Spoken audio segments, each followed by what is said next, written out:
Hello, this is Ross, and welcome to the game report of the first round of the Impetus Wales Open, known as Dragon's Roar, or the Roar of 2015.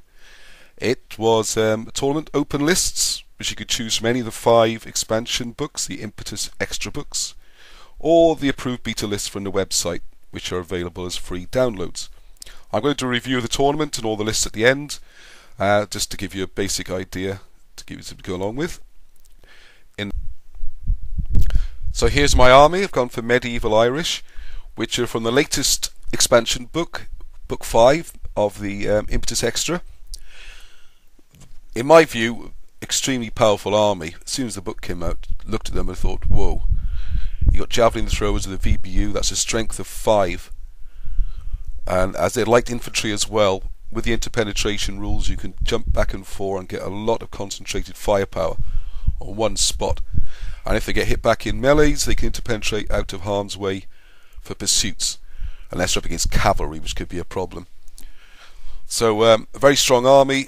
I almost feel a bit guilty about taking it, but it is an open tournament, and it's one I've never won. So I've given those a go. As it's a 300-point army, the maximums and minimums that you see on the left-hand edge are halved. So I had to take at least one cavalry option. There were a few options in the full list, and I chose the light cavalry, shown as CL, which is where I've parked my general. Light cavalry are very flexible and fast moving, so the general can be wherever he's required to help boost the leadership. They're poor command structure, so they can only exercise control over a short area. I've also gone for the maximum number of scouting points, the full 10, to give myself at least a 50-50 chance of being able to go defender and choose the terrain. These guys love all the difficult broken terrain and woods and all that kind of thing, and I want to make sure you have those rather than be caught in the open. This did mean no rolls of destiny or rolls of fate, so I'm relying on the first roll being a good one. First game up, I was up against Tony. I love playing Tony. He's been coming to all the tournaments that we've arranged down in Cardiff. He's always good fun, and he places very highly always. He's come this time with the War of the Roses Henry Tudor army. It's quite a mix, as you can see from the list there. The real strength of this army, whenever I play with that kind of army, is the archers. The real high quality 4-0. So they've got a strength of 4, longbow A, which gives them very, very long range, very powerful to hit. And I tend to max out with those and go for a shooting army. I noticed with Tony's list, he only took 2 of the retinue archers and 1 of the Welsh archers, which scandalously, in my view, have been downgraded to 3-0 longbow B. We invented the longbow. What on earth is that about? If Lorenzo's watching this, I do take it personally. He also has the 1 unit, the crossbow A, which again are excellent shooters, pretty much on par with the longbow A. He's got a couple of units of heavy cavalry, got the 1 unit of the heavy cavalry at the top. Then he's got the hoblars, which are light cavalry, but they don't throw anything or shoot anything. You have to take at least 1, and I think they're probably the least useful units in the whole of Impetus. So whenever I got one of these armies, I always feel I've got to put them somewhere. So I always try just to use the light cavalry to mess up enemy skirmishers, try and clear them out of the way for the longbows. Just do something silly with them because they can't do much really. The MAA, the men-at-arms, they make large units with the retinue billmen. This is the advantage of going for one of the later medieval armies, like the Tudors, where you can have these large units. The Yorkists do it as well. Very powerful. You're looking at the 6 strength unit in the front. You've got to kill 5 hits off the back before you even get to those. So 6 or 7 rounds of hits really to start doing any proper damage. They are tanks, but they are a large unit and they are heavy infantry. They don't like difficult terrain, so winning the terrain toss can be quite important on this, I think. Right, so the first thing to do is sort out who's going to be attacker and who's defender. You add the scouting points from your army list to 2d6. I had 10, which is a maximum. Tony had 1, so after the roll off I chose to be defender, which means I place a terrain. If I place 1 piece, Tony can also add a piece. If I place 2, he can move one of them, and if I place 3, he can move 1 or take 1 completely off the battlefield. So in this case, I've gone for 2. Well, there's a bit of a story behind this, because this is where I got my first surprise of the day. My plan was to place a large piece of wood slap bang in the middle of the table, just outside his deployment zone, and that would be the base for the whole battle for me. I could jump out, jump back in. Very difficult to shoot me in the wood, very difficult to fight me, because I know his heavy infantry don't like woods. It's going to be difficult for his archers to shoot into woods, and I keep running out. So that was my plan. Only for Tony to remind me that there'd been some new rule changes recently, and the maximum size for a terrain piece has reduced from 50 centimetres across to 35. Oops. So that's that plan. Not looking so good. I found a piece of terrain which was within the limits, and it's also a bit smaller and quite narrow, as you can see there, with the 3 trees on. So I ended up with a couple of those, which I plonked either side of the centre towards his deployment zone. And look at the pictures now. I realise that was our first mistake of the day. We've been thinking about the rules and who could move and all that kind of stuff, and had forgotten that the 2 shouldn't have been the same. So I've made a mistake there. I think if we'd realised that, I'd probably just gone for 1 wood in the middle. Wish he wouldn't have been able to move. I can't think of any terrain that would have helped Tony if he'd have placed one. Most things will get in the way of his archers, or will be bad for his heavy infantry to get through and fight in, and none of it really affects my army because it's all light infantry. So I don't think it's a big loss. The one thing I would say is that Tony has moved one of those woods to the far corner, which seems a good idea, except I think the bottom right hand corner would have been better. His plan is to use the open space and keep away from the woods, and the right hand edge is much narrower than the left, so sort of in a rugby expression, he should have gone on the blind side. I think he's not going to use the blind side, so stick the wood over this corner and keep this side wide open. Didn't make a huge difference on the game, but it did give me a little point there just to perch something. And there's Alistair sneaking into a picture. He's given a thumbs up because he got a bye in the first round, and we're quite generous on buys and give 90 points, which is a pretty good win actually. And I think he picked up one of the lower prizes at one tournament, although he has been doing better and better lately. But anyway, he was being a good sport about it all, and yeah, thanks for doing that, Alistair. We took turns throughout the 4 rounds. Being a 4-round tournament, it wasn't such a big thing. And we're also playing the tournament in Firestorm Games in Cardiff, which claims via Wargames Illustrated to be the biggest wargaming store in the world, and it really is fantastic, and I'd highly recommend a visit. I'll be doing a review soon, so we had plenty to do, and as it turned out, he used it as spying time to watch the battles unfold, so he could learn for his future games. So there we are. Okay, so I do the first part of my deployment. I put a sizable force on the left. I don't really intend them doing much. They're more of a lure or a bait, or just there really. I've got 2 units hidden in the wood in ambush, which I told Tony about. I've also got 3 units off table because I have an excellent general's level 3, so I'll be bringing those on after Tony completes the first part of his deployment. So over to Tony's deployment. This is the left hand side of his army. There's his camp at the back, very nice. Nicely painted army. He's got 1 unit of the good archers on the far left, and then you can see 2 blocks of heavy infantry. The one with 2 flags is his general, and they're screened by skirmishers. And there you see the blocks of infantry to give you a reference. And on their side, another unit of the good archers, then the crossbows, and then the poor Welsh archers, badly downgraded in this game, on the far left. So it looks as though Tony's plan there, a bit blurry, but you get the overall picture of his deployment. And the idea there, I don't know, he's got the power on the left, those on the right. Now Tony and I have played each other in the first round before, the last tournament in fact, and it was a bit of a cagey affair. And with both of us being a bit slow first thing in the morning, we didn't get very far, and as a result both scored quite low points. So I was determined this time I was definitely going to be aggressive. And if Tony's going to castle up in that corner, it's a bit of a fortress with all those long bows and heavy infantry behind him. But I'm probably going to have a go at them. We can't just battle out a low point draw. No good to either of us. Okay, so I've now brought on the rest of my units, and as you can see, my main thrust is actually going to be on the right flank. The guys on the left, a decoy if anything, and the ones in the centre, the ones on the right, they're going to make a run for that wood and try and get round his weak right flank as I'm looking, or his left flank. Tony was also holding back 2 units. On the far left, he's got his heavy cavalry and those the light cavalry, the hoblars, just squeezing in on the left side of his deployment zone. So there's the overall situation at the start.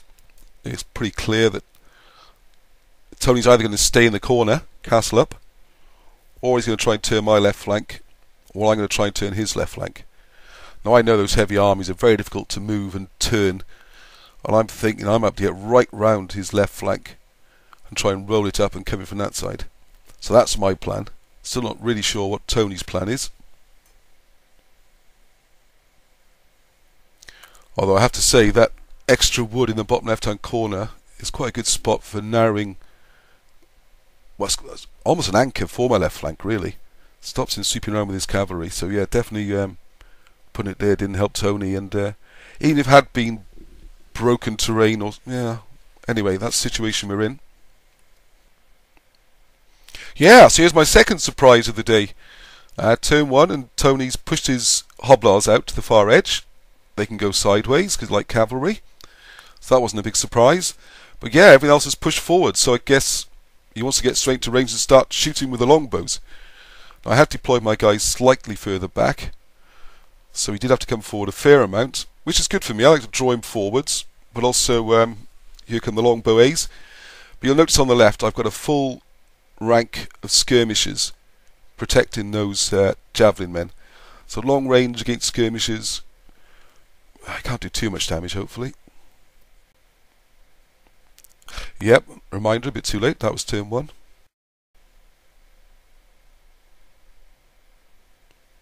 And we're now to turn 2.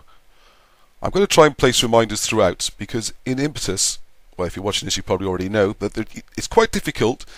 Most games, everything moves, you can take a photograph, talk about movement. Everything shoots, photograph, talk about that. Next player's turn. Impetus, because one unit can be activated many times before another unit, you can have a lot happen in one turn. You can almost lose track of what turn it is. You can fight many rounds of combat, they can be reactivated, loads of shooting. It's a really fluid, exciting game. I love it.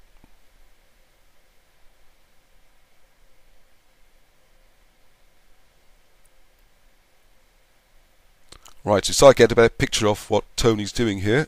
You can see he's now wheeling his troops. He's measured the outside unit as he's moving them as a large unit, the whole thing, a join corner to corner, and he's either going to form the triangle into his castle and have a straight flank, a straight face against me. Yeah, I guess that's not a bad plan, except that his left flank, or the right flank as we look, is so weak. Okay, so there's this big block in the middle, just moving up, trying to squeeze past the archers there.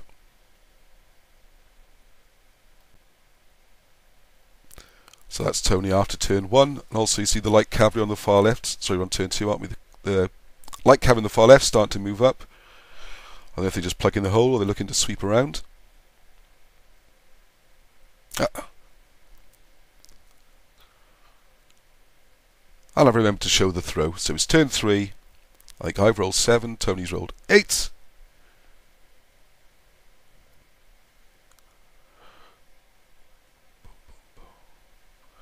And we're off. And my skirmishers have come out the wood. And we start to exchange fire on the right hand flank. Or shooting.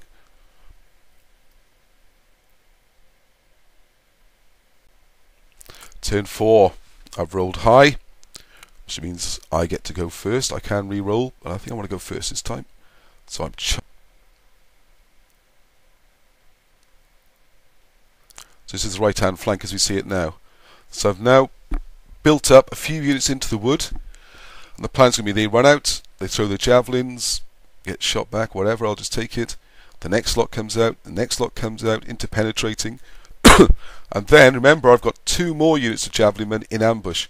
So once all this lot have cleared the wood, they will come out, they'll add to the process. So with those two, plus the 3 units of javelin men you can see in the wood already, and the 2 lots of skirmishers, I'm going to be getting 7 lots of shooting. Javelin only get 1 dice maybe, but these tough guys are going to be getting 4 dice. So that's 5 lots of 4 dice. Good chance of doing some damage here.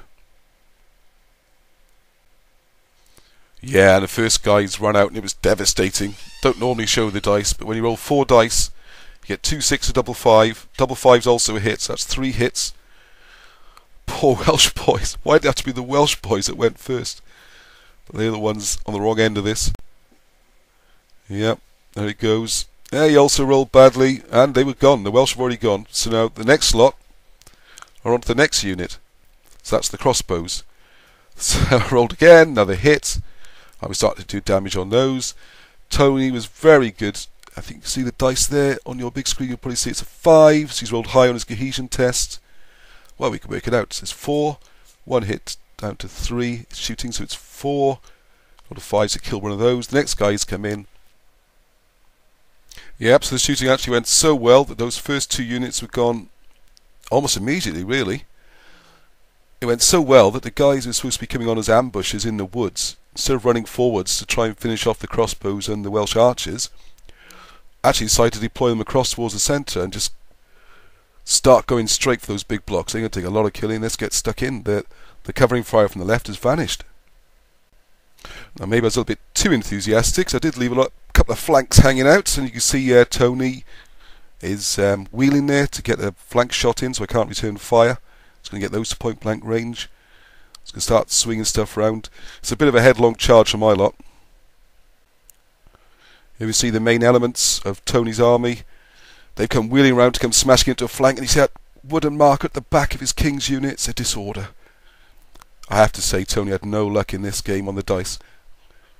I think it's a B class with a general, needing a 3 to pass the disorder for moving twice. No, rolls a 2. But those guys are lined up for the flank, and they're ready to go next turn. Tony's rolled 11. Even with the re-roll, I only managed 8. So, he's going first. Yep, and there's my first casualties of the day. Those guys just came running out. A bit too excited, left their flank out. But anyway, at least it's brought him forward. It's opened the game up, and we're on for a good ruck. So, Tony's taken a long-range shot at my skirmishers. They evaded. I think he had 1 dice. He's hit them, but he didn't kill them. So they're now at the back, and they're disordered. He's starting to take pot shots. And I guess I have to say those skirmishers I've got on the far left, they've now moved across there. I should have started the game with them in ambush. I also just remembered what happened with the wood at the beginning. Originally, we were going to play. Well, I was under the impression we were going to play with the large sizes in the rule book, which are 50 centimeters by 50 centimeters. But my first surprise was we're playing the rules have been revised down to 35 centimeters maximum, which I think is good. They were too big before, so I didn't have a suitable sized piece of terrain. I grabbed a couple of pieces from the shop. Well, you know, the great gaming store we were in. They put some on for us. They were pretty small, so I put 2 next to each other. I said, okay, we'll count those as a piece.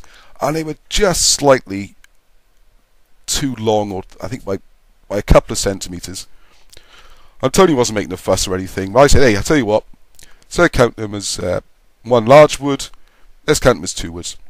And we just did that, which is why, you know, rather than fiddle about. But I have to say, I've gained a slight advantage here. But it was an honest mistake. So, sorry, Tom. Yep, so by moving 2 turns in a row, another little magic feature of Impetus, he went second the last turn, if you remember, and he's gone first on this turn, winning the roll-off. He's wheeled straight through the flank of those skirmishers, they're dead. He's compiling in, and my lazy positioning, I've got them staggered. So, when he hits the first one, he'll follow on, and he'll just hit the second one. If I put them behind each other, they hit one, it would get bounced through the unit, and that would be it, and I'd just be there to shoot. But no, I've left it set up for him. And another thing, the new rule, supporting flanks. So if you've got a base touching the side to side, like I have there, you get +1 melee dice. Not a big difference, but it would have been nice to remember it. So he's going to come crashing through with his tank. Ouch! Boom, he splashed through the first unit, taking a couple of casualties, recoiled into the wood. Second unit's now getting beaten up. Okay, so he smashed into the next unit. I think, well, I'd like to think they've retreated back down here behind the light cavalry. I'm not sure if he killed one or if that was them retreating. I know he did a lot of damage, and one unit was either dead or useless. But what it has done on my turn, with a double move, I can actually get my boys down from the bottom to charge in, and I really messed this up. Rushing and overexcited and enjoying the tournament and everything. Just take a breath. I've done other things as well this turn, there's a lot to remember. And I forgot to do the shooting first. What I should have done is the general you see on the horse right in front of him throws his javelins. The guys behind him interpenetrate, throw their javelins, pushes the general out of the way. The guys in the front in the wood, they're injured, but okay, still throw some javelins. Skirmishers throw some javelins. I could really break this unit down and then charge him in the flank. But I think the bloodlust was on me. Because if you do hit a flank charge after the last activation has to be behind the front edge, if you win a round of combat, you destroy the unit. It's gone in one go. And then all the units can pile through to shoot something else. So I guess I was being greedy, it wasn't just stupid. But because they're a large unit and rolling a cohesion test against a 6, unless you do at least 2 or 3 hits, it's not going to work. So it didn't work, and worst of all, he didn't do much damage to me either. We both whiffed, and it's stuck. So that melee is ongoing. I can't shoot into a melee. So now I've blocked off all that shooting I could have done. So we're off first turn, turn 6. Again, Tony beats me, even though I've got the reroll and +3. So here they come. The second unit of heavy infantry. Oh, look at this. Flank attack city. Because I didn't bounce off that unit, I didn't destroy that unit, I'm just sitting there. Now, what Tony did was quite clever, though, because I had my support unit in the bottom left covering against this, a zone of control just near enough, so if he wheeled, I would shoot him. I'd probably disorder him, and he wouldn't be able to make the next move to whack into me. But what he managed to do was get enough shooting on me. He got the hit, took a pot shot with his archers. I rolled, you can see the 4 there, so I must have rolled a 5 or a 6. I've taken a wound. The point is, he can now wheel. I have no zone of control. The second move, he's measuring it out. He was missing the uppermost base. He might just hit it more or less the same time as the bottom base, which meant it was a longer move. They only move 5, which he's measuring with his stick. He can charge D3 times 2 centimeters. So if he rolls a 5-6, he'd probably get there. Or he goes for the extra move, tries to pass a cohesion test. Their B class is 4-5-6, and then he makes a third move into contact. So what Tony's decided to do is he's going to have to do it in 3 moves. He's going to do a wheel first to make sure he hits the front unit, so he really wants to get that out with the melee with his heavy infantry. And also it'd be a flank attack, he'd destroy them, probably fall through into the other ones, beat them up a bit. As you can see, his other unit, sorry I forgot that bit, has been taking casualties. It's no longer a large unit. I'll be bashing away at it. But if I just left all that shooting there, they'd be gone by now. Yeah, and Tony's unlucky here because whichever way, well, lucky or unlucky, but whichever way he did the wheel, because of the position of it, I know it looks a bit daft, but this is as close as he could get, and even now it's just short of the uppermost unit. It's just the way my bases are angled, completely by chance. I wasn't thinking of this, but the squiffy angles just makes it's almost impossible not to hit the bottom unit first if you're coming from below them. So he hits them first, which is not a flank attack because he's in front of my leading edge when he started that last turn, and they held. It was a crunch, but they held, so he doesn't get to follow through into the unit which is flanking his big unit. So they got another round of combat, flanking bonuses. The guys in front as well did enough damage to break his rear unit. So you can see it's a real car crash in the middle. Trying to get... Thank goodness he didn't break through there. That could have been very, very costly. That could have been quite a few points. You see the top of the table, those guys are desperately trying to run around now. It's like, come on, get round. Come and join this main battle. Break a couple more units and his army's gone. So you can see there, Tony is reacting now with his king, which is not his general. The general's in the foot unit, fighting away. This is King Henry Tudor, carrying at the back. He was also Welsh, so we're getting a right slating here. But then fate took a hand. We did quite a lot of casualties on his king's unit in the main melee. He also destroyed the javelin men that were to their front. But he also rolled a 6 on his cohesion test. And rolls on the risk to general, rolls a 10. And that's it. That's it for the general, I'm afraid. And his command routes, I think with those broken, it was just about to break anyway, but it did bring it to an end in time for the clock, so good points to me in game 1. So we stopped there. I was thinking that with all my javelins at the top I could have run in and possibly killed that cavalry unit. But anyway, the game ends there. We worked out my casualties. Tony had already killed 19% of my army.